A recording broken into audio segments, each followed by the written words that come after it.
ప్రకటన గ్రంథము 16వ అధ్యాయము 16వ వచనాన్ని మనము ఈరోజు ధ్యానిస్తూ దేవుని వాక్యంలోకి మనం వెళ్దాం. ఇదిగో నేను దొంగ వలె వచ్చుచున్నాను, తాను దిగంబరుడుగా సంచరించుచున్నందున జనులు తన దిశమలను చూతురేమో అని మెలకువగా ఉండి తన వస్త్రమును కాపాడుకొనువాడు ధన్యుడు. చిన్న ప్రార్థన. పరిశుద్ధుడవును అత్యంత కృపగలిగిన మా ప్రభువా, ఇంతవరకు మీరు మమ్మల్ని కాపాడుతూ నీ కార్యాల్లో గత వారమంతా వర్షంలోను తుఫానులోను ఆగక నీ కార్యాలు జరిగించుకున్నందుకు నీకు స్తోత్రాలు ప్రభా. ఇదిగో ఈ సమయంలో తండ్రి, ఆదివారం ఆరాధనలోనికి వచ్చాం. నీ వాక్యాన్ని బట్టి మమ్మల్ని బలపరచుమని, నీ వాక్యం చేత మా ఆత్మీయ జీవితాలను స్థిరపరచుమని యేసు ప్రభు నామం బట్టి వేడుకొనిచున్నాను తండ్రి, ఆమేన్.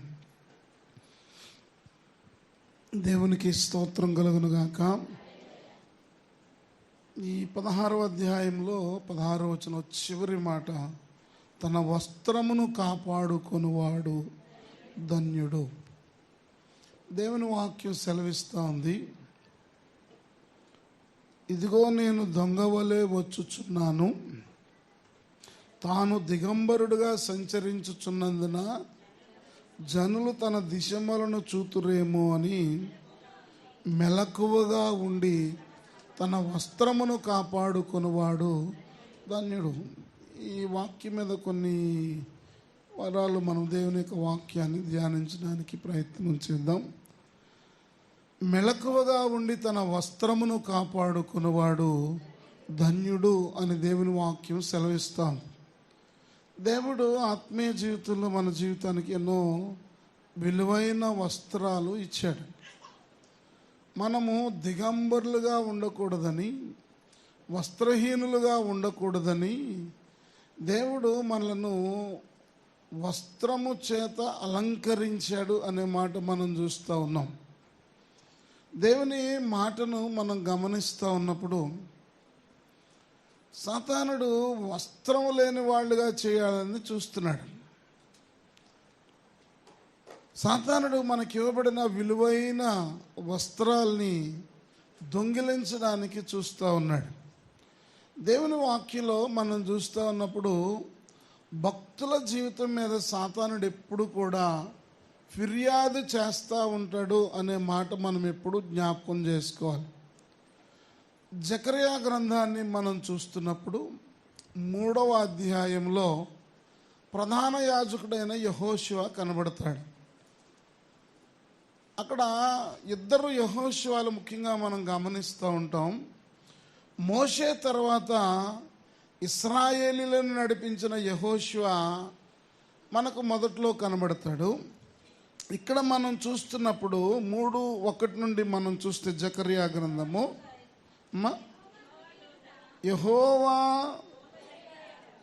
దూత ఎదుట ప్రధాన యాజకుడైన యెహోషువ నిలబడుటయు, సాతాను ఫిర్యాది అయి అతని కుడిపార్శ్వమును నిలబడుటయు అతడు నాకు కనుపరచెను అనే మాట మనం చూస్తూ ఉన్నాం. ఇక్కడ యెహోషువ ప్రధాన యాజకుడు అనే మాట మనం గమనిస్తూ ఉన్నాం. యెహోషువ అక్కడ కనబడుతూ ఉన్నాడు. యెహోషువ మీద సాతానుడు ఫిర్యాదు చేస్తూ ఉన్నాడని దేవుని వాక్యం సెలవిస్తాం. వీళ్ళ భక్తుల జీవితంలో సాతానుడు ఎన్నోసార్లు ఫిర్యాదులు చేస్తూ ఉంటాడు. ఉదాహరణకు మనం ఆలోచన చేస్తే, యోబు మహాభక్తుడు. మొదటి అధ్యాయం మనం చదువుతూ ఉన్నప్పుడు దేవుడు అన్నాడు, నా సేవకుడైన యోబు సంగతి ఆలోచించావా అని దేవుడు అడిగితే, సాతానుడు ఏమన్నాడనంటే, అతడు ఊరకయే నీ యందు భయభక్తులు కలిగి ఉండెనా. మొదటి అధ్యాయంలో ఆ వచనాన్ని మనం చూస్తున్నప్పుడు అపవాది యోబు ఊరకయే దేవుని యందు భయభక్తులు కలవాడాయన నీవు అతనికిని అతని ఇంటి వారికిని అతనికి కలిగిన సమస్తమునకును 9-10 వచనాలు చదువుతున్నారు. అతనికి కలిగిన సమస్తమునకును నీవు చుట్టూ కంచె వేసితివి కదా, నీవు అతని చేతి పనిని దీవించుచుండుట చేత అతని ఆస్తి దేశంలో బహుగా విస్తరించి ఉన్నది. అయినను నీవు ఇప్పుడు నీ చెయ్యి చాపి అతనికి కలిగిన సమస్తమును మొత్తిన ఎడల అతడు నీ ముఖము ఎదుటనే దూషించి నిన్ను విడిచిపోవును అని యెహోవాతో అనగా. భలే ఫిర్యాదు చేస్తున్నాడు కదా. ఇలాంటి ఫిర్యాదులు చాలా సందర్భాల్లో మహా భక్తులు అనుకున్న వాళ్ళ జీవితాల మీద ఫిర్యాదులు చేస్తున్న సాతానుడు కనబడతా ఉన్నాడు. మరొక సందర్భాన్ని మనం జ్ఞాపకం చేసుకుంటే యోధా పత్రికలో, ఎక్కడుంది యోధా పత్రిక అమ్మా, ఎక్కడుంది? బైబిల్లోనే ఉంది పాస్టర్ గారు, ఖచ్చితంగాను అని అనొద్దు. ప్రకటన గ్రంథానికి ముందున్న పత్రిక యోధా పత్రిక. యోధా పత్రిక ఒక అధ్యాయము, అందులో 9వ వచనం మనం చూస్తే, ప్రధాన దూత అయిన మిఖాయేలు అపవాదితో వాదించుచు మోషే యొక్క శరీరాన్ని గూర్చి తర్కించినప్పుడు దూషించి తీర్పు తెగించక ప్రభు నిన్ను గద్దించునుగాక అనెను. ఈ 3 సందర్భాలు మీకు ఏం అర్థమవుతుంది అని ఆలోచన చేస్తే, ఇక్కడేమో ప్రధాన యాజకుడైన యెహోషువ మీద ఫిర్యాదుగా నిలబడ్డాడు. రెండవ సందర్భాన్ని మనం జ్ఞాపకం చేసుకుంటే, యోబు ఎదుట నిలబడి అతడు ఊరకయే నీ యందు భయభక్తులు కలిగి ఉండిన, ఇగో అతనికి కలిగిన అంతటికి చుట్టూ కంచె వేశావు, అతన్ని చెయ్యి చాపి అతని కంచె తీసేస్తే నీ ముఖం ఎదుటనే అతను దూషించి నీ నిడిచిపోవును అని చెప్పి అక్కడ ఫిర్యాదు చేస్తూ ఉన్నాడు. మహాభక్తుడైన మోషేను గూర్చి మనం ఆలోచన చేస్తే, మోషేట దేవునితో ముఖాముఖిగా మాట్లాడినాడు. మోషే దేవునితో ముఖాముఖిగా మాట్లాడినాడు. మోషే మీద సొంత అన్నయ్య కానీ అక్క కానీ ఎవరు మోషేకి విరోధంగా మాట్లాడినా దేవుడు ఒప్పుకునేవాడు కాడు. కూషు దేశపు స్త్రీని పెళ్లి చేసుకున్నాడని ఒకసారి మిరియాము మోషే మీద సణుక్కుంది. సంఖ్యాకాండం 10వ అధ్యాయం అనుకుంటున్నాను. అక్కడ ఆమె సణుక్కుంటే దేవునికి కోపం వచ్చిందట. దేవునికి కోపం వచ్చి ఆమెను మొత్తాడు. మొత్తితే ఆమె దేహమంతా కుష్ఠవ్యాధితో మొత్తబడి సగం దేహము ఉడికిపోయిన దేహంలాగా మారిపోయిందట. వెంటనే మోషే అన్నాడు, ప్రభువా కరుణించు నాయన అన్నాడు. దేవుడు మోషే దగ్గర మాట్లాడుతున్నాడు. నా ఇల్లంతట్లో మిక్కిలి నమ్మకమైనోడు మోషే. భూమి మీద ఉన్న వారిలో ఇంత సాత్వికుడిని నేను ఎక్కడా కూడా చూడలేదు.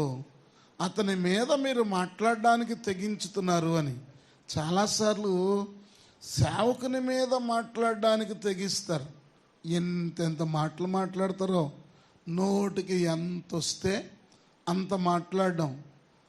సేవకుని మీద నిందలు వేయడానికి మాట్లాడుతూ ఉంటారు. నిందలు వేయడానికి ప్రయత్నించొద్దు, నిజమేదో గ్రహించడానికి ప్రయత్నం చేయాలని మీకు తెలియచేస్తూ ఉన్నాను. మోషే దేవుని సేవకుడు. సొంత అక్క అతని మీద సణుక్కున్నందుకు ఆమెకు పనిష్మెంట్ వచ్చేసింది. అలాగ మనం చూస్తూ ఉన్నప్పుడు దేవుని బిడ్డలారా, దేవుని యొక్క వాక్యాన్ని మనం గమనిస్తూ ఉన్నప్పుడు మోషే దేవుని ఇల్లంతటిలో నమ్మకమైనోడు, మిక్కిలి సాత్వికుడు అని దేవుని వాక్యాన్ని మనం గమనిస్తూ ఉన్నాం. నిజమే దేవుని బిడ్డలారా, దేవుని వాక్యాన్ని మనము ఇలా చూస్తూ ఉన్నప్పుడు దేవుని యొక్క వాక్య భాగం మనం గమనిస్తూ ఉంటే ఇలాగ ఇంతటి మోషేతో మాట్లాడుతున్న మాట అక్కడ మనం 12వ అధ్యాయం సంఖ్యాకాండంలో మనం చూస్తున్నప్పుడు అక్కడ 7వ వచనంలో అతడు నా ఇల్లంతటిలో నమ్మకమైన వాడు, నేను గూఢవాభావములతో కాదు దర్శనమిచ్చి ముఖాముఖిగా అతనితో మాట్లాడుదును. అతడు యెహోవా స్వరూపమును నిదానించు చూచును. దేవునికి స్తోత్రం కలుగునుగాక. కాబట్టి నా సేవకుడైన మోషేకు విరోధంగా మాట్లాడుటకు మీరేళ భయపడలేదు. అర్థం చేసుకుంటున్నారా?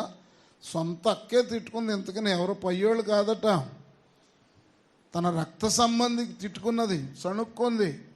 తీరా చూస్తే దేవుడు అంటున్నాడు, నా సేవకునికి విరోధంగా మాట్లాడడానికి మీరెందుకు భయపడలేదు, విరోధంగా ఎందుకు మాట్లాడుతున్నారు మీరు అని చెప్పి మోషేను గురించి చాలా విషయాలు మనం ధ్యానం చేసుకుంటే, మోషే దేవునితో ముఖాముఖిగా మాట్లాడినాడు, దేవుని స్వరూపాన్ని నిదానించి చూసినవాడు, దేవుని ఇల్లంతటిలో నమ్మకమైన వాడు, ఈ భూమి మీద ఉన్న వారిలో మిక్కిలి సాత్వికుడు మోషే. అలాంటి మోషేను గూర్చి ఇక్కడ సాతానుడు అంటున్నాడు, యోధా పత్రికలో మిఖాయేలుతో పోరాడుతూ ఉన్నాడట. ఏమని పోరాడుతున్నాడంటే, మోషే శరీరము నాకు సంబంధించింది అని పోరాడుతూ ఉన్నాడట. ఎవరు పోరాడుతున్నారు చెప్పండి? సాతానుడు ఫిర్యాదు చేస్తూ ఉన్నాడు, మోషే యొక్క శరీరము నాకు సంబంధించింది కానీ మీకు సంబంధించింది మాత్రమో కాదు అని పోరాడుతూ ఉన్నాడు. కానీ మిఖాయేలు దేవుడు నిన్ను గద్దించునుగాక అని చెప్పి సాతానును ఎదిరించాడు. దేవునికి స్తోత్రం కలుగునుగాక. ప్రియులారా, దేవుని భక్తుల మీద సాతానుడు అనేక సార్లు ఫిర్యాదుగా నిలబడతాడు. ఎన్నో అపనిందలు వేయడానికి ప్రయత్నం చేస్తూ ఉన్నాడు, అపవాదులు వేయడానికి ప్రయత్నం చేస్తూ ఉన్నాడు. ఇక్కడ యెహోషువ అనే ప్రధాన యాజకునికి వ్యతిరేకంగా ఫిర్యాదుగా నిలబడ్డట. దేవుని వాక్యాన్ని ఈ విధంగా మనం ఆలోచన చేస్తూ ఉన్నప్పుడు అతడు ఫిర్యాదు అయి మరి అతని కుడిపార్శ్వమును నిలబడుట అతను నాకు కనుపరచెను. అక్కడ యెహోవా దూత అంటున్నాడు, సాతాను, యెహోవా నిన్ను గద్దించును, యెరూషలేము కోరుకొని యెహోవా నిన్ను గద్దించును. ఇతడు అగ్నిలో నుండి తీసిన కొరవి వలె ఉన్నాడు కదా. యెహోషువను గురించి ఎంత గొప్ప సాక్ష్యం కనబడతా ఉంది. ఇతడు అగ్నిలో నుండి తీయబడిన కొరవి వలె కనబడతాడు. కాలుతూ ఉన్న అగ్నిలో నుండి తీయబడిన కట్టెలు, కాలుతున్న కొరవి ఎంత ఎర్రగా కనబడతాయో అతడు అలాగంత కల్మషం లేకుండా అంత ప్రశస్తంగా కనబడుతున్నాడు కదా. యెహోవా నిన్ను గద్దిస్తాడు అని చెప్పి యెహోవా దూత సాతానుతో అన్నాడు. దేవునికి స్తోత్రం కలుగునుగాక. అంటే ప్రధాన యాజకుడైన యెహోషువను గూర్చి కూడా సాతానుడు ఏం చేస్తున్నాడు అనమాట, ఫిర్యాదులు చేస్తూ ఉన్నాడు. ప్రియులరా, మరి ఈ సమయంలో మనం ఆలోచన చేస్తే భక్తుడైన మోషే మీద ఫిర్యాదు చేశాడు, తర్వాత యోబు మీద ఫిర్యాదు చేశాడు, అలాగే మరి యెహోషువ మీద కూడా ఫిర్యాదు చేశాడు. అంతటి మహాభక్తుల మీద ఫిర్యాదు చేస్తే మన భక్తి ఎంత, మన ప్రశస్తమైన స్థితి ఎంత ఆలోచన చేసుకుంటున్నామా? ఈ మధ్యాహ్న కాల సమయంలో దేవుని వాక్యాన్ని వింటున్న మనందరి జీవితంలో నిజంగా మన యొక్క భక్తి సరిపోతుందా, మన విశ్వాసం సరిపోతుందా, సాతానుని ఎదిరించగలిగిన శక్తి మనకు సరిపోతుందా అని ఆలోచన చేస్తే భక్తుల జీవితంలోనే ఫిర్యాదుగా నిలబడిన వారి జీవితాన్ని మనము ఆలోచన చేస్తూ ఉన్నప్పుడు అక్కడ మనం గమనిస్తూ ఉంటే యెహోషువ అప్పటికి మలిన వస్త్రాలు ధరించిన వాడుగా ఉన్నాడని దేవుని వాక్యం సెలవిస్తాం. ఏ వస్త్రాలు ధరించుకున్న వాడుగా ఉన్నాడు? మలిన వస్త్రములు ధరించిన వాడై దూత సముఖములో నిలవబడి ఉండగా. అంటే యెహోషువ యొక్క మలిన వస్త్రాలు చూసి సాతానుడు అంటున్నాడు, ఈ మలిన వస్త్రాలను బట్టి ఇతడు నీకు సంబంధించినవాడు కాదయ్యా, కేవలము నాకు సంబంధించిన వాడు అని ఫిర్యాదిగా నిలబడి అతడు ఫిర్యాదు చేస్తూ ఉంటే అక్కడ మనం గమనిస్తూ ఉన్నాము, మలిన వస్త్రాలని చూసి దూత అంటున్నాడు, ఇతని మైల బట్టలు తీసివేయడని ఆజ్ఞాపించి నేను నీ దోషమును పరిహరించి ప్రశస్తమైన వస్త్రమును నిన్ను అలంకరించుచున్నాను అని చెప్పాను. అతని తల మీద తెల్లని పాగా పెట్టించుడని నేను మనవి చేయగా వారు అతని తల మీద తెల్లని పాగా పెట్టి వస్త్రములతో అతనిని అలంకరించిరి. ప్రియులారా, దేవుని వాక్యాన్ని మనం ఈ విధంగా మనం చూస్తూ ఉన్నప్పుడు యెహోషువ మలిన వస్త్రాలను చూశాడట సాతానుడు. ప్రియులారా, ఎంత భక్తుడో, ప్రధాన యాజకుడు అంట ఆయన. ఏ యాజకుడు చెప్పండి? ప్రధాన యాజకుడు. ఆయన తర్వాత చాలామంది యాజకులు ఆయన క్రింద లోబడి దేవుని యొక్క యాజకత్వాన్ని చేసే యాజకులు చాలామంది ఉంటారు. వారందరికీ కూడా ఈయన ఏమై ఉన్నాడనంటే ప్రధాన యాజకుడుగా కనబడతా ఉన్నాడు. ఈ ప్రధాన యాజకుడుగా ఉన్న యెహోషువ యొక్క మలిన వస్త్రాలు తీసివేయబడితేనే కానీ సాతానుడు అతని మీద ఫిర్యాదుగా నిలబడడానికి దూరం కాకపోలేదు. నిజంగా ఈ మాట మనం ఆలోచన చేస్తూ ఉన్నప్పుడు మలిన వస్త్రాలను తీసివేసే వరకు కూడా సాతానుడు ఏం చేశాడంటే యెహోషువ మీద ఫిర్యాదుగానే నిలబడ్డాడు. ఏదో ఒక సాకు చెప్తూనే అతడు ఆ విధంగా నిలబడ్డాడు. కానీ ఎప్పుడైతే ప్రశస్తమైన వస్త్రాలు తొడిగించి అక్కడ తెల్లని పాగా అతనికి ధరింపజేసిన తర్వాత 7వ వచనంలో అంటున్న మాట ఏమిటో తెలుసా? నా మార్గములలో నడుచుచు నేను నీకు అప్పగించిన దాన్ని భద్రముగా గైకొని ఎడల నీవు నా మందిరము మీద అధికారివై నా ఆవరణములను కాపాడువాడవగుదువు. మరియు ఇక్కడ నిలవబడు వారికి కలిగినట్లుగా నా సన్నిధిని నిలుచు భాగ్యము నీకిత్తును. దేవునికి స్తోత్రం కలుగును గాక. ఈ ప్రశస్తమైన మాటలు మనం ఆలోచన చేస్తూ ఉన్నప్పుడు నా మార్గాల్లో నిలిచి అలాగే నేను అప్పగించిన దాన్ని భద్రముగా కాపాడి అలాగున్నాడలా నీవు నా మందిరం మీద అధికారిగా ఉంటావు, ఇంకా నా ఆవరణాలని కాపాడువాడుగా ఉంటావు అని అంటూ ఆయన అంటున్న మాట ఏమిటంటే నా సన్నిధిని నిలుచు భాగ్యము నీకిత్తును అంటున్నాడు. ఏ భాగ్యం ఇస్తాడట? దేవుని సన్నిధిలో నిలిచే భాగ్యాన్ని దేవుడు ఆయనకు ఇస్తాను అంటున్నాడు. కాబట్టి ఈ దినాన దేవుని సన్నిధిలో నిలిచే భాగ్యము కావాలి అని అంటే మలిన వస్త్రాలు తొలగించబడాలి. మలినమైన వస్త్రాలు తొలగించబడితేనే తప్ప యెహోషువ లాగా దేవుని ఎదుట నిలిచే భాగ్యాన్ని మనము పొందుకోలేమనే మాట మనం గ్రహిస్తూ ఉన్నాం. ఈ రోజున దేవుని వాక్యాన్ని మనం గమనిస్తూ ఉన్నప్పుడు వస్త్రాలను కాపాడుకునేవాడు ధన్యుడు అని దేవుని వాక్యం సెలవిస్తూ ఉంది. మెలకువగా ఉండి తన వస్త్రములను కాపాడుకునేవాడు ధన్యుడు. అపవిత్రత నుండి తన దేహాన్ని కాపాడుకునేవాడు ధన్యుడు అని దేవుని వాక్యము సెలవిస్తూ ఉంది. దేవుని బిడ్డలైన దేవుని వాక్యాన్ని ఈ విధంగా మనం చూస్తూ ఉన్నప్పుడు ఒకసారి యేసు ప్రభు వారు యోహాను సువార్త 21వ అధ్యాయము 7వ వచనంలో మనం చూస్తే అక్కడ కూడా పేతురు మరికొంతమంది శిష్యులు కలిసి చేపలు పడుతున్న సమయంలో పేతురు గారు ఒక సంగతి గ్రహించుకున్నాడట. యేసు ప్రభు మాట విన్నాక 21వ అధ్యాయం 7వ వచనం, కాబట్టి ప్రభువు సుమి అని పేతురుతో చెప్పారు. ఆయన ప్రభు అని సీమోను పేతురు విని వస్త్రహీనుడై ఉన్నందున అతడు పైబట్ట వేసుకున్నట్ట సముద్రంలో దూకేశాడు. అంతవరకు దేవుడిచ్చిన రక్షణ వస్త్రాన్ని తీసేసి అక్కడ దిగంబరుడుగా ఉన్న ఆ మత్స్యకారపు వస్త్రాన్ని ధరించి ప్రభు వచ్చేసరికి వస్త్రహీనుడుగా కనబడ్డాడట. ప్రియులారా, దేవుని వాక్యాన్ని మనం ఆలోచన చేస్తూ ఉన్నప్పుడు ఎవరు మట్టుకు వాళ్ళే తమ వస్త్రములను కాపాడుకునేవారు ధన్యులు అని దేవుని వాక్యము సెలవిస్తాం. ప్రియులారా, చాలాసార్లు మనము ఇహలోక సంబంధమైన వస్త్రాలను గురించి మాత్రమే ఆలోచన చేస్తూ ఉన్నాం. ఎంత తెల్లని వస్త్రాలు మనం ధరిస్తున్నామో, ఎంత శుభ్రమైన వస్త్రాలు ధరిస్తున్నామో. మన దేహానికి శుభ్రత కావాలి, మన దేహానికి కాపుదల కావాలి, మన దేహానికి భద్రత కావాలి. ఎండ నుండి, చలి నుండి, వర్షం నుండి కాపాడాలంటే ఖచ్చితంగా మనం ఏం ధరించాలని అంటే వస్త్రాలు ఖచ్చితంగా ధరించాలి.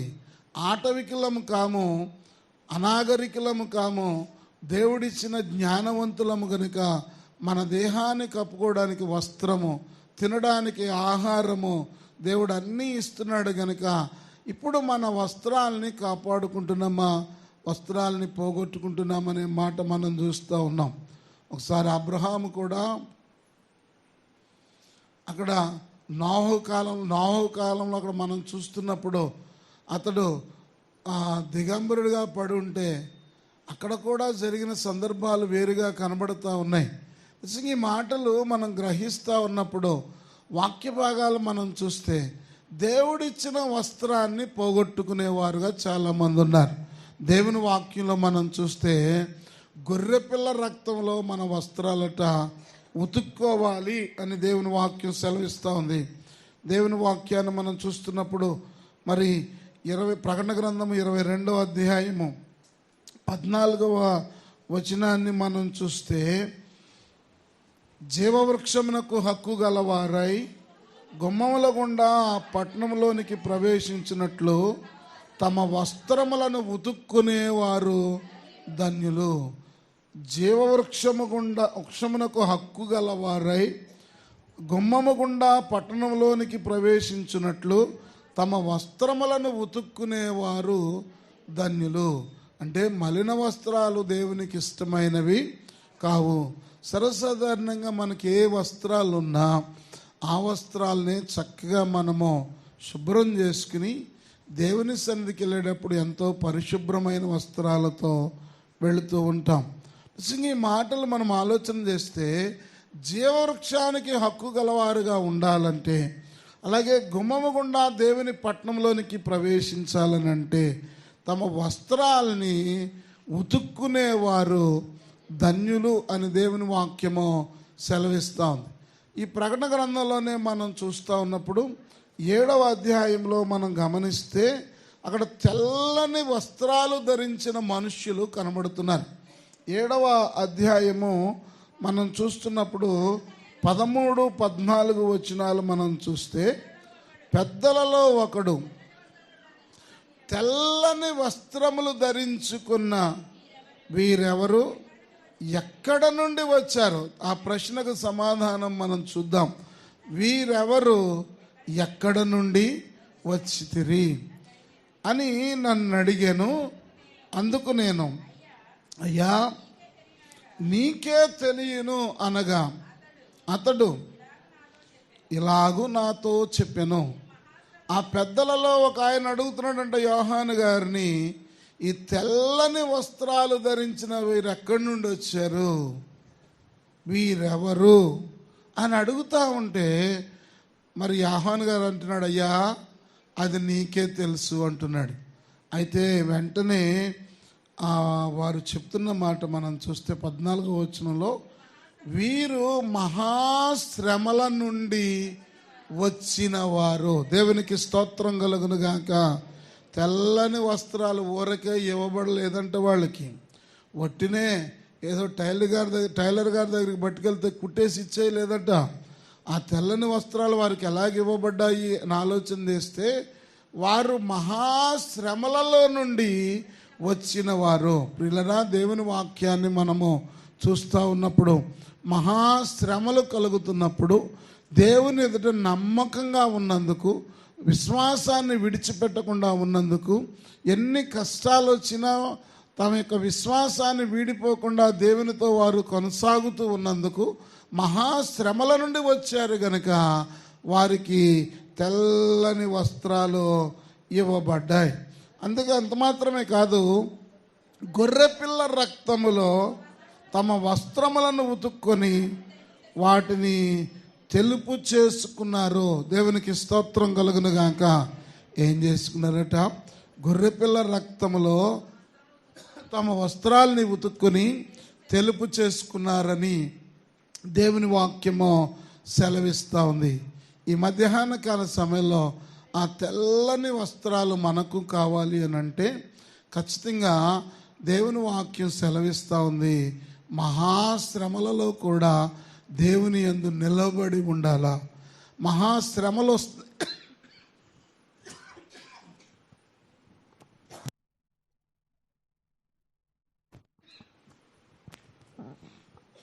అటువంటి శ్రమలు వచ్చినప్పటికీ కూడా ధైర్యంగా నిలబడాలి.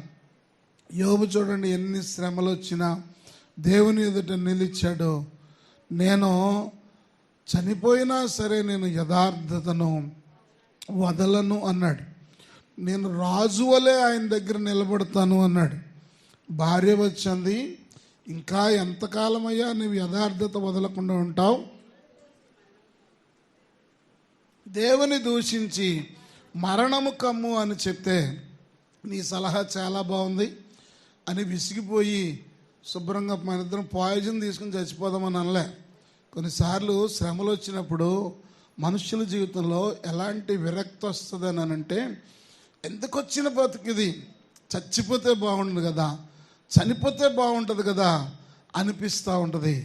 చనిపోయినప్పుడు నీకేమీ కాదు, కానీ చనిపోయిన తర్వాత నీ జీవితంలో దేవునికి ఖచ్చితంగా నువ్వేం చేయాలని అంటే లెక్క అప్పగించాలి. సాతానుడు ఎప్పుడు మన ఎదుట ఏం పెడతాడో తెలుసా? మరణం అనే దాన్ని పెడతాడు. నువ్వు చచ్చిపో, నువ్వు చావాలి, నువ్వు మరణం అవుతున్నావు, నీకు చావే శరణ్యం, ఇన్ని కష్టాలు వచ్చినాయి కదా, ఇన్ని కష్టాల్లో కూడా నువ్వు నిలబడడం కష్టం కనుక నీవు దేవుని మీద నిలబడలేవు, దేవునిలో ఉండలేవు, కాబట్టి నీవు ఖచ్చితంగా చనిపో అని చెప్తాడు. కానీ దేవుని వాక్యం ఏం చెప్తామో తెలుసా? ధైర్యం ఇస్తుంది. దేవునికి స్తోత్రం. ఆయన భక్తి ఆయనకు ధైర్యం పుట్టించిందట. 7వ అధ్యాయంలో మనం చూస్తే, యోబు గ్రంథంలో మనం చూస్తున్నప్పుడు, నీ భక్తి నీకు ధైర్యము పుట్టించదా? నీ యథార్థ ప్రవర్తన నీ నిరీక్షణకు ఆధారము కాదా? దేవునికి స్తోత్రం కలుగును గాక. ఎంత ఖచ్చితమైన దేవుని వాక్యం సెలవిస్తూ ఉంది. నీ భక్తి నీకు ఏం చేయాలా? ధైర్యం పుట్టించాలా. దేవునికి స్తోత్రం. భక్తి ధైర్యం పుట్టిస్తుంది. యథార్థ ప్రవర్తన మనం నిరీక్షణతో ఉండడానికి ఆధారం అవుతుందని దేవుని వాక్యాన్ని బట్టి మనం గ్రహిస్తూ ఉన్నాం. ఈ రోజున యోబు యొక్క భక్తి ధైర్యాన్ని పుట్టించింది. దేవుని మీద ఉన్న విశ్వాసము, దేవుని మీద ఉన్న భక్తి నీకు నాకు ధైర్యాన్ని పుట్టిస్తుంది. శ్రమలలో గుండా నువ్వు వెళుతున్నా, కష్టాల్లో నువ్వు వెళుతున్నా, దేవుని వాక్యము సెలవిస్తూ ఉంది, నీకు ధైర్యము పుట్టించే భక్తి నీలో దేవుడు ఉంచాడు. ఆ భక్తిని బట్టి దేవుని మీద యథార్థంగా జీవిస్తే గొప్ప నిరీక్షణ నీకు కలుగుతుందనే మాట మనము గ్రహించాలి. కొన్నిసార్లు విసిగిపోతున్నావు కదూ, విసిగిపోయి నువ్వు వచ్చేసరికి నేను ఏమైపోతానో చూడని బెదిరించిన రోజులు కూడా ఉన్నాయి. కొన్నిసార్లు అది బెదిరింపు కాదు, నిజం చేసిన రోజులు కూడా కొన్ని సందర్భాలు ఉన్నాయి. ఎందుకు నీవు చావాలా? దేవుని ఎదుట ధైర్యంగా ఉండాలా. దేవుడు నిన్ను పుట్టించింది నీకు నీవుగా చనిపోవడానికి కాదు, యోబులాగా ధైర్యంగా నిలబడడానికి. మహాశ్రమలు వచ్చినా, కష్టాలు వచ్చినా, ఎన్ని శోధనలు వచ్చినా మరి దేవుని ఎదుట నిలబడడానికే దేవుడు నిన్ను పుట్టించాడు తప్ప పిరికి వాళ్ళలాగా మనం చనిపోవడానికి మాత్రం దేవుడు మనలను పుట్టించలేదు. కడవరకు దేవునితో మనము సాగిపోవడానికే దేవుడు మనలను పుట్టించాడు. ఒకవేళ అలాగ మనం తెగిస్తే మలిన వస్త్రాలు ధరించుకున్న వ్యక్తిని గూర్చి, యెహోషువను గూర్చి సాతాను ఫిర్యాదు చేసినట్లుగా, మోషేను చూసి ఫిర్యాదు చేసినట్లుగా సాతానుడు ఫిర్యాదు చేస్తే మనం కూడా ఏమైపోతాం? దేవుని రాజ్యానికి వెళ్తామా, లేకపోతే దేవుని రాజ్యానికి దూరం అయిపోతున్నామా? ఈ విషయాన్ని మనం ఖచ్చితంగా మనము జ్ఞాపకం చేసుకోవాలని మీకు మనవి చేస్తూ ఉన్నాను. ప్రియులారా, ఈ మధ్యాహ్న కాల సమయంలో దేవుని వాక్యాన్ని వింటున్న మన అందరి జీవితంలో యోబు మహాశ్రమలు అనుభవించాడు. 10 మంది పిల్లలను కోల్పోయిన చివరికి తాను ఒక్కడే మిగిలిన అతని దగ్గరికి ఒక్కొక్కళ్ళే వచ్చేవారట. నేను ఒక్కడనే మిగిలాను నీకు ఈ సంగతి చెప్పడానికి అనేవారు. అయ్యా నీ పిల్లలు చనిపోయారు, ఆ పనివాళ్ళు కూడా చనిపోయారు, నేను ఒక్కడనే మిగిలాను నీ దగ్గరికి వచ్చాను అనేవారు. పశువులు పోయాయి, నేను ఒక్కడనే మిగిలాను, నేను నీ దగ్గరికి వచ్చానని చెప్తా ఉండేవారు. అలా చెప్తున్న మరి యోబు ఒకటి మాత్రం అన్నాడు, దేవుడు ఇచ్చాడు, దేవుడే తీసుకున్నాడు, దేవుని నామానికి స్తుతి కలుగునుగాక అని చెప్పాడు తప్ప దేవుడు ఎందుకు ఇలా చేశాడని మాత్రం ఎప్పుడు కూడా అనలేదు. ప్రియులారా, వీరు మహాశ్రమల నుండి వచ్చిన వారు గనుక వారికి తెల్లని వస్త్రాలు ఇవ్వబడ్డాయట. శ్రమలో కూడా నువ్వు ధైర్యంగా ఉండాలి. శ్రమలు వస్తాయి, మనిషికి శ్రమలు వస్తాయి, కష్టాలు వస్తాయి, శోధనలు వస్తాయి. ప్రభు నీతో ఉన్నాడు, నీవు ప్రభుతో ఉన్నావనే విషయాన్ని మనం జ్ఞాపకం చేసుకుంటే శ్రమలన్నీ వచ్చిపోతూ ఉంటాయి, కానీ మనం మాత్రం ప్రభువులు అలాగే నిలబడి ఉంటాం. పేతురు గారు అంటాడు, అగ్ని పరీక్షలు లాంటివి వస్తాయి అన్నాడు. ఎలాంటి పరీక్షలు వస్తాయంట? అగ్ని పరీక్షలు వస్తాయంటాడు. అవి మామూలు కాదట. దేవుని యొక్క వాక్యాన్ని మనం చూస్తున్నప్పుడు అగ్ని పరీక్ష పేతురు 1వ అధ్యాయము 7వ వచనం మనం చూస్తే, నశించిపోవు సువర్ణము అగ్ని పరీక్ష వలన శుద్ధపరచబడుచున్నది కదా, దానికంటే అమూల్యమైన మీ విశ్వాసం. సువర్ణము కంటే కూడా, దానికంటే అర్థం ఏంటంటే, అంటే అగ్ని పరీక్ష వలన సువర్ణము శుద్ధపరచబడుతుంది కదా, దానికంటే అమూల్యమైన మీ విశ్వాసము శోధనల చేత పరీక్షకు నిలిచినదై యేసుక్రీస్తు ప్రత్యక్షమైనప్పుడు మీకు మెప్పును మహిమయు ఘనతయు కలుగుటకు కారణమవుతుంది. అలాంటి అగ్ని పరీక్షలు వచ్చినా కానీ దేవుడు ప్రత్యక్షమైనప్పుడు మహిమకు ఘనతకు మెప్పును కలగడానికి కారణమవుతుందని దేవుని వాక్యము సెలవిస్తూ ఉంది. ఈ రోజున దేవుని వాక్యాన్ని వింటున్న మనందరి జీవితంలో అలాగూ మహా శ్రమల నుండి వచ్చిన వారికిట తెల్లని వస్త్రాలు ఇవ్వబడ్డాయి. వాళ్ళట శ్రమలన్నీ కూడా వాళ్ళు ఎక్కడ కడిగేసుకున్నారు తెలుసండి? ఎక్కడ ఉతికేసుకున్నారట? గొర్రెపిల్ల రక్తంలో తమ వస్త్రాల్ని ఉతుక్కొని తెలుపు చేసేసుకున్నారు. ఎన్ని మలినాలున్నా, ఎన్ని శోధనలున్నా, ఎన్ని శ్రమలున్నా గొర్రెపిల్ల రక్తంలో తమ వస్త్రాలన్నీ కూడా వారు ఉతుక్కొని తెలుపు చేసుకున్నారు. అందుకనే దేవుడు వారిని కూర్చుంటాడట 7వ అధ్యాయము ప్రకటన గ్రంథం, అందువలన వారు దేవుని సింహాసనం ఎదుట ఉండి రాత్రింబగళ్ళు ఆయన ఆలయములలో సేవించుచున్నారు. దేవునికి స్తోత్రం కలుగునుగాక. అటువంటి మహాశ్రమల నుండి వచ్చి తమ వస్త్రాల్ని గొర్రెపిల్ల రక్తంలో ఉతుక్కున్నారు, అలాగూ తెలుపు చేసుకున్నారు కనుక రాత్రింబగళ్ళు ఆయన ఆలయములో ఆయనను సేవిస్తూ ఉన్నారు. ఇంకా తర్వాత మాట మనం చూస్తే, సింహాసనాసీనుడైన వాడు తానే తన గుడారము వారి మీద కప్పును, వారికి ఇక మీదట ఆకలి అయినను దాహమైనను ఉండదు, సూర్యుని ఎండైనను ఏ వడగాలి అయినను వారికి తగలదు. ఏలయనగా సింహాసన మధ్యమందుండు గొర్రెపిల్ల వారికి కాపరి అయి జీవజలముల బొగ్గ యొద్దకు వారిని నడిపించును. దేవుడే వారి కన్నుల ప్రతిబాష్ప బిందువును తుడిచివేయును. వాళ్ళంతవరకు కన్నుల నుండి కార్చిన ప్రతి కన్నీటిని, బాష్ప బిందువును దేవుడు వారి కన్నుల నుండి ఆయన ఏం చేశాడట? తుడిచివేస్తున్నాడు. కన్నుల ప్రతి బాష్ప బిందువును, అయ్యా మేము ఎంతకాలం ఇలా శ్రమలు భరించాలి, ఎంతకాలం మేము ఈ విధంగా ఉండాలి అని ప్రభువులో వారు అడిగిన ప్రతిదానికి వారి కన్నుల ప్రతిబాష్ప బిందువును ఆయన తుడిచివేసి ఆయన వారికి సంతోషాన్ని, తెల్లని వస్త్రాన్ని ధరింపజేశాడు. కాబట్టి దినాన గొర్రెపిల్ల రక్తంలో తెలుపు చేసుకుని ఆయన రక్తంలో మన జీవితాల్ని కడుక్కోవలసిన అవసరం ఉంది. దేవుని వాక్యంలో మనం చూస్తూ ఉన్నప్పుడు సొలొమోను గురించి ఒక మాట రాయబడుతుంది మత్తయి సువార్తలో 6వ అధ్యాయంలో. ఇక్కడ మనం గమనిస్తూ ఉంటే, మరి అడవి పువ్వులను చూడండి, అవి ఎంత బాగా అలంకరించబడ్డాయో. సమస్త వైభవంతో కూడిన సొలొమోను సహితము వీటిలో ఒకదాని వలనైనను అలంకరింపబడలేదు. సొలొమోను గారి కంటే వస్త్రాలంటే బాగా ఇష్టమట. అలంకరణ అంటే చాలా బాగా ఇష్టం. కొత్త డిజైన్లు కావాలని కోరుకునేవాడు. ఏదైనా ఒక అడవి పువ్వును చూసి దానిలో ఉన్న రంగులాంటి అలాంటి రంగు కలిగిన వస్త్రాలు కావాలని కోరుకునేవాడు.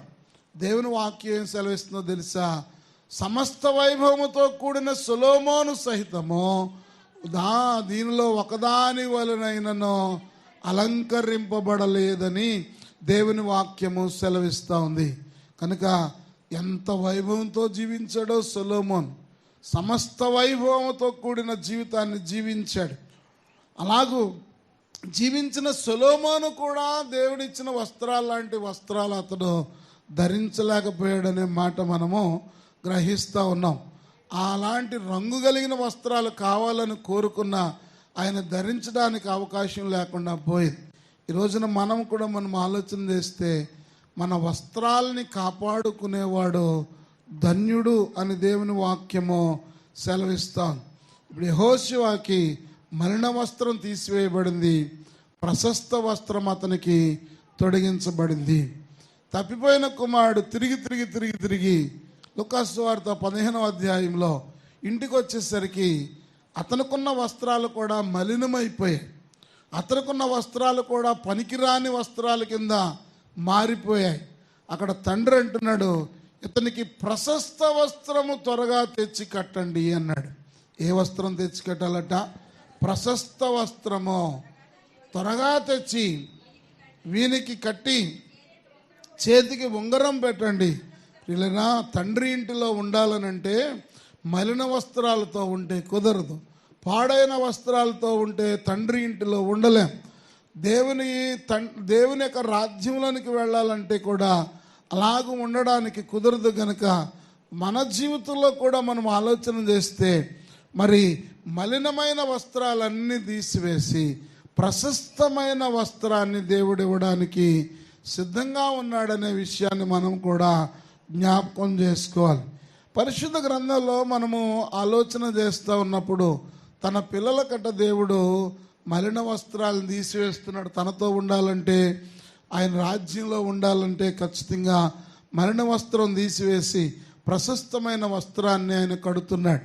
పిల్లల తప్పిపోయిన కుమారుడు అంతవరకు తిరిగి తన వస్త్రాలు రూపు మారిపోయినాయి, రంగు మారిపోయింది, శుభ్రత పోయింది, పవిత్రత పోయింది, పరిశుభ్రమైన స్థితి పోయింది.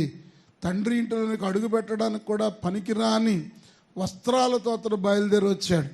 తండ్రి మెడ మీద పడి ముద్దు పెట్టుకున్నాడు, కానీ అదే వస్త్రాలతో తండ్రి ఇంట్లోకి చేర్చుకోవడానికి ఇష్టపడడం లేదు. ఇతనికి త్వరగా ప్రశస్త వస్త్రము కట్టండి, స్నానం చేయించండి, ప్రశస్త వస్త్రాన్ని ఇతనికి త్వరగా కట్టండి అంటున్నాడు. నిజమే, తండ్రి ఇంటిలో మనం ఉండాలంటే ప్రశస్తమైన వస్త్రం ఖచ్చితంగా మన జీవితంలో ఉండాలని దేవుని వాక్యాన్ని బట్టి మనం చూస్తూ ఉన్నాం. ఈ రోజున దేవుని పిల్లలమైన మన జీవితంలో ప్రశస్తమైన వస్త్రాన్ని పోగొట్టుకుంటున్నామా? మరలా తిరిగి సంపాదించుకోవడానికి ఇది సాధ్యం కావచ్చు, కాకపోవచ్చు. దేవుని వాక్యం ఏమని సెలవిస్తూ ఉందనంటే, తమ వస్త్రములను కాపాడుకునేవాడు ధన్యుడు అని దేవుని వాక్యం సెలవిస్తూ ఉంది. దేవుని యొక్క వాక్యాన్ని మనం ఆలోచన చేస్తూ ఉన్నప్పుడు ప్రకటన గ్రంథంలో 19వ అధ్యాయంలో మనం చూస్తే 19వ అధ్యాయంలో 8వ వచనం మనం చూస్తే, మరియు ఆమె ధరించుకొనుటకు ప్రకాశములను ప్రకాశములను నిర్మలమునైన సన్నపు నార బట్టలు ఆమెకి ఇయ్యబడెను. అవి పరిశుద్ధుల నీతి క్రియలు.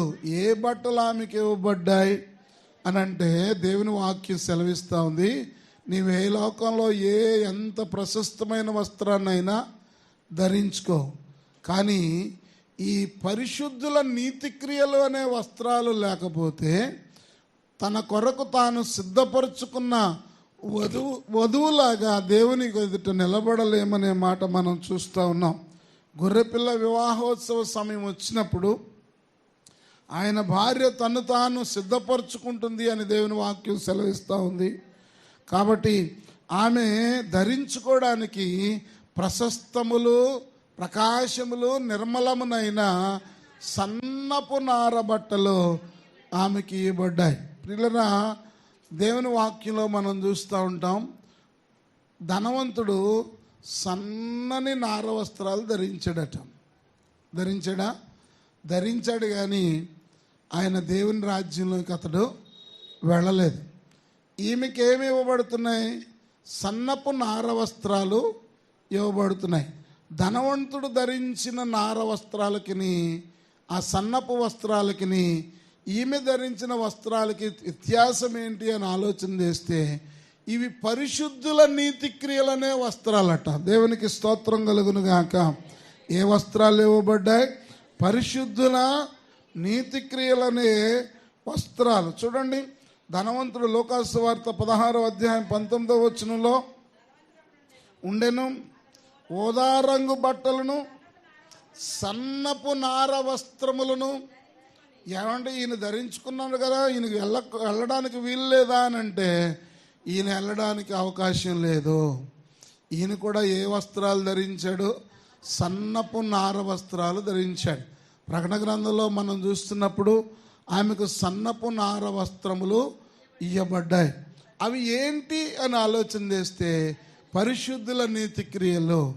ఈ ధనవంతుడైతే శరీర సంబంధంగా సన్నపు నార వస్త్రాలు ధరించాడు కానీ ఈ లోక సంబంధంగా తనకున్న ధనానికి సంబంధించి, హుందాతనానికి సంబంధించి తనక ఆ ధనవంతుడు అని చెప్పుకోవడానికి తగిన వస్త్రాలు ధరించాడు కానీ 19వ అధ్యాయం 8వ వచనంలో ప్రకటన గ్రంథంలో చెప్పబడిన పరిశుద్ధుల నీతి క్రియలనే సన్నపు నార వస్త్రాలు ఈయనకు లేవు అని మనకు అర్థమవుతా ఉంది.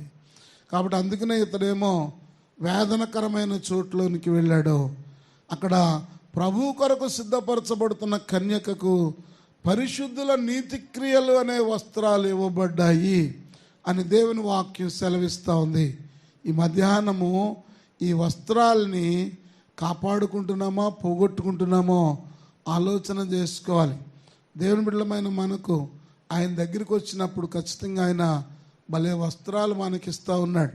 యెషయా గ్రంథంలో మనం చూస్తున్నప్పుడు అక్కడ కొన్ని విషయాలు మనం చూస్తే 61వ అధ్యాయములో మనం గమనిస్తూ ఉన్నప్పుడు, యెషయా గ్రంథము 61వ అధ్యాయంలో మనం చూస్తున్నప్పుడు 3వ వచనం, సియోనులో దుఃఖించు వారికి, చూడండి భలే వస్త్రాలు చెప్తా ఉన్నాడు. సియోనులో దుఃఖించు వారికి ఏ వస్త్రాలు ఇస్తానంటున్నాడు? ఉల్లాస వస్త్రాలు ఇస్తానంటున్నాడు. దేవునికి స్తోత్రం కలుగును గాక. ఎక్కడ దుఃఖించే వారికి? సియోనులో దుఃఖించే వారికట. ఇలా సియోన్ అనగా దేవుని మందిరంలో తన దుఃఖమంతా వలకబోసుకుంటూ, తన వేదనంతా వలకబోసుకుంటూ, తన దుఃఖానంతా ప్రభు సన్నిధిలో తెలియజెప్పుకుంటున్న వారికి, సియోనులో దుఃఖించు వారికి ఉల్లాస వస్త్రములు ధరింపచేయుదును. దేవునికి స్తోత్రం కలుగును గాక. ఇలా దుఃఖ వస్త్రాలతో వచ్చావా? దుఃఖపడుతూ దేవుని సన్నిధిలో ఉంటున్నావా?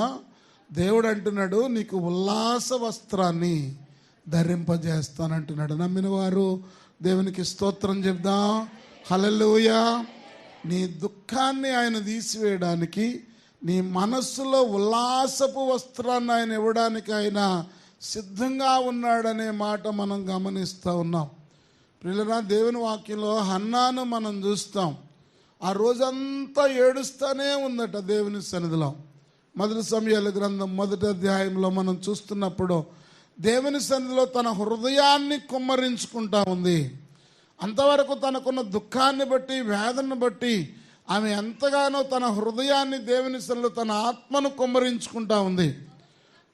బహు దుఃఖాక్రాంతురాలై వచ్చి యెహోవా సన్నిధిని ప్రార్థన చేస్తూ ఉంది. దేవునికి స్తోత్రం కలుగును గాక. బహు దుఃఖాక్రాంతురాలు, తనకు వచ్చిన నిందను బట్టి, తనకు వచ్చిన శోధనను బట్టి, తనకు వచ్చిన అపవాదులను బట్టి ఆమె బహు దుఃఖాక్రాంతురాలై ఆమె యెహోవా సన్నిధిలో ప్రార్థన చేస్తా ఉంది. సియోనులో దుఃఖించే వారికి ఏమిస్తున్నాడు? ఇప్పుడు ఆయన ఉల్లాస వస్త్రాన్ని ఇస్తానంటున్నాడు. కాబట్టి దేవుని వాక్యాన్ని వింటున్న మన అందరి జీవితంలో కూడా ఒకవేళ నేను చెప్పుకోలేని దుఃఖం నీ మనస్సులో ఉండొచ్చు. నీ దుఃఖాన్ని ఆయన తీసివేయడానికి ఆయన ఇష్టపడుతున్నాడు. ఉల్లాస వస్త్రాన్ని దేవుడు ఇవ్వబోతున్నాడు. ప్రియులారా, దేవుని యొక్క వాక్యాన్ని మనం గమనిస్తూ ఉన్నప్పుడు అదే ఆ సమూయేలు గ్రంథంలో మనం చూస్తే ఎప్పుడైతే దైవజనుడు అడిగాడో ఆమె చెప్పిన దాన్ని దైవజనుడు విన్న తర్వాత యెహోవా నీవు మనవి చేస్తున్న దాన్ని నీకు ఆయన దయచేస్తాడని చెప్పినప్పటి నుండి ఆ రోజు నుండి దుఃఖముఖిగా ఉండడం మానేసిందంట ఆమె. దేవునికి స్తోత్రం కలుగును గాక. వేదనతో ఉండడం మానేసింది. దేవుడు నాకు జవాబిస్తున్నాడు అనే విషయాన్ని ఆమె ధైర్యంతో ముందుకెళ్ళిపోయింది. అందుకనే సియోనులో దుఃఖించే వారికి ఆయన ఏం చేస్తున్నాడట? ఉల్లాస వస్త్రమును ధరింపచేయుటకును. 61:3 మనం చూస్తే బూడిదకు ప్రతిగా పూదండను, దుఃఖమునకు ప్రతిగా ఆనంద తైలమును, భారభరితమైన ఆత్మకు ప్రతిగా స్తుతి వస్త్రాన్ని వారికిచ్చుటకును ఆయన నన్ను పంపియున్నాడు. దేవునికి స్తోత్రం కలుగును గాక. ప్రియులారా, భలే విషయాలు చెప్తాడు. అందులోనే ఇంకా ఇంకో 2 వస్త్రాలు కూడా అందులో చెప్తాడు. రక్షణ అనే వస్త్రం అంట 10వ అధ్యాయంలో 10వ వచనంలో. అదే మాట మనం చూస్తున్నప్పుడు నీతి అను పైబట్టను నాకు ధరింపజేశాడు అంటాడు. ప్రియులారా, దేవుడు నిన్ను అలా ఉంచడు, నిన్ను అలాగే ఉంచడు. దుఃఖంతో సియోనులో దుఃఖించు వారికి ఉల్లాస వస్త్రాన్ని ఇస్తాడు. భారభరితమైన హృదయానికి స్తుతి వస్త్రం ఇస్తాడట. నువ్వెంత భారంలో ఉన్నా, ఎంత కష్టంలో ఉన్నా దేవుడు నీకేమిస్తున్నాడు అని అంటే స్తుతి అనే వస్త్రాన్ని ఇస్తున్నాడు. ప్రియులారా, భారమంతా తొలగిపోవాలంటే ఖచ్చితంగా నీవు దేవునికి ఏం చేయాలా? స్తుతి చెల్లిస్తే ఆ భారమంతా తొలగిపోయి తేలికైపోతావు. దేవునికి స్తోత్రం కలుగును గాక. భారమంతా తొలగిపోయి స్తుతులతో నింపబడినప్పుడు ఖచ్చితంగా దేవుడు ఆ స్తుతి వస్త్రాన్ని మనకిచ్చినప్పుడు సంతోష వస్త్రంగా దేవుడు మన జీవితాల్ని మారుస్తాడు. ఇంకా ఆయన రక్షణ వస్త్రాన్ని నీకు ధరింపజేస్తానంటున్నాడు. నీతి అనే పైబట్టను ఆయన ధరింపజేస్తానంటున్నాడు.